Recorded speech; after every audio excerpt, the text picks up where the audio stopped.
Making this quick video on a radiator install on a B20 swap Del Sol. This is the radiator that we bought. It's a 2-quart eBay radiator. Came with the fan.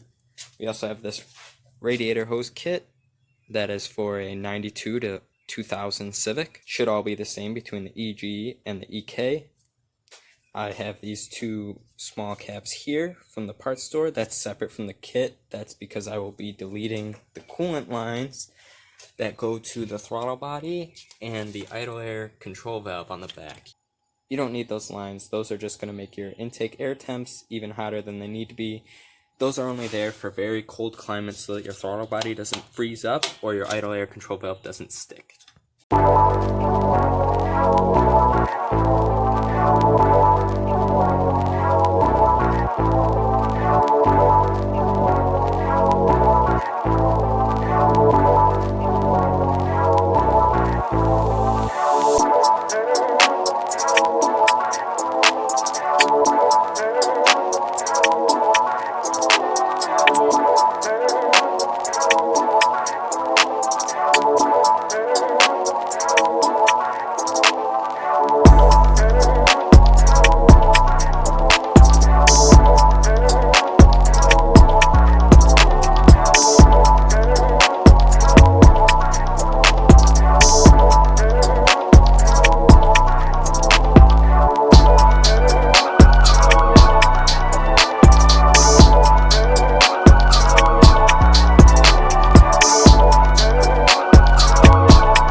So it's worth noting that these are not direct fit. They won't be the perfect length. They are a little bit longer and you will need to cut some off, but I'd rather cut some than them be too short.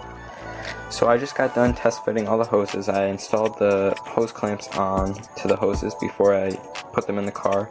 I prefer the OEM style because they're sprung. Over time they're going to stay tight as the rubber collapses. I am going to be using hose clamps on the two hoses that go to the heater cord because somebody has replaced that before and over tightened them so they're a little bit ovalized and not perfectly circle, so I want to make sure that there's a seal there. I'll keep an eye on them over time.